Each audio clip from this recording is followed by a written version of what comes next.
Alice, hi. Thank you so much for being here with me today. Thank you, Marianne. It's a pleasure to be with you. Thank you. Your book is about financial freedom. Everybody wants to attain financial freedom. And these days, people are particularly concerned that they won't be able to. We have young people who, for the first time in American history, don't have financial expectations even as good as their parents. What is the most important message that you give to people today about how they can, from where they stand right now, create for themselves a financial future that they can be excited about? Very important question, Marianne. I think that we start from the very beginning. And that is, in order to be successful, in order to create financial freedom, you need to start to know where you are. And you start to know where you are by creating a budget. So you look at your income and you look at your expenses. And if your expenses are greater than your income, guess what? That means that you have a lot of debt, and more than likely a lot of credit card debt, which is very expensive because, as we know, those rates are very, very high. So yeah, we start with that. We sit down, we look at all the income, we look at all the expenses, and if there's anything left, then that category is added to investments, which are actually one of the advices that I start with people first is you need to pay yourself first, meaning take aside 10% of your money and put it into a savings account or put it into an investment account. Or if you're a young student with student debt, pay off that debt, because more than likely those rates again are higher than you probably earn at the bank, as an example. So this idea of paying yourself first is so important, particularly for young people to understand. So many people, though, in America today, particularly, Maria, feel like they can do everything that you just said. And even if they're not in debt, they're living at bare minimum, bare survival. And they just don't feel that enough is left at the end of the month, that at the rate of savings that they can make, the rate of investment that they can make, they'll never really get ahead. What do you say to that person?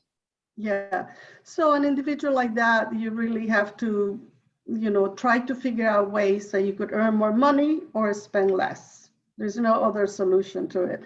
And so if you need to earn more money, as an example, because you'd like to have certain lifestyle, you need to look at yourself where you are right now, and you need to retrain yourself that is going to allow you to, let's say somebody who has an associate's degree, and now they want to work at a bank and they want to be vice president in the corporate lending side of a bank. Well, in order to do that and to earn that kind of money, you need to have a bachelor's degree and even a master's degree in business and finance.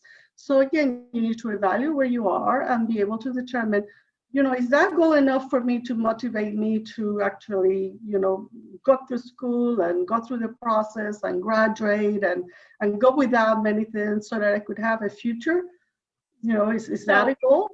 So that's why the subtitle of the book is that this is a roadmap. You're saying everyone needs a roadmap, and that if they don't think the money they're making now will ever break them free, then they need to create a new roadmap. One of the elements that's quite unique about your book is that you take a holistic approach. You talk about the importance of exercise, of lifestyle, in order to give people the kind of positive energy that they need. You see people's energy and emotions and psychology is very related to their ability to make money, correct? Oh yeah, absolutely. Because again, if you are in a good physical and mental condition and you're hopeful of your future, then you look at things with, a better lens. You look at things with a more optimistic view. You look internally and find that faith that is going to, make you progress, that that everything is working out for good, even if you're going through some difficult times at that point in time. I remember when I went to school, I'm originally from Ecuador, and when I went to school to get my bachelor's degree, I wanted to work in bank, and I said, oh, I would like to be able to become a vice president in 5 years if I work in the corporate lending side. And the gentleman who was interviewing me, he said, yeah, you could do that, but you have to have a master's degree. So I mentioned that to say, if people have certain goals and objectives, you need to know what is it that is required of you to prepare yourself to move to that next level. And to be honest with yourself about it, and to have the intention and to have the to have the courage to just make it happen for yourself. Because if you do, those breakthroughs can occur, correct? Yeah, you have to believe in yourself first. This is where it all starts. You need to know that this is divine guidance, that propels you and that guides you on a day-to-day basis. And Well, you have to move on. What's the next move for me? Is the question that I always ask. What can I be doing, A book like yours makes all the difference, because you feel when you read your book, somebody's holding you holding your hand, somebody's pointing the way, somebody's saying, write down what you need to write down, make the roadmap, go for it.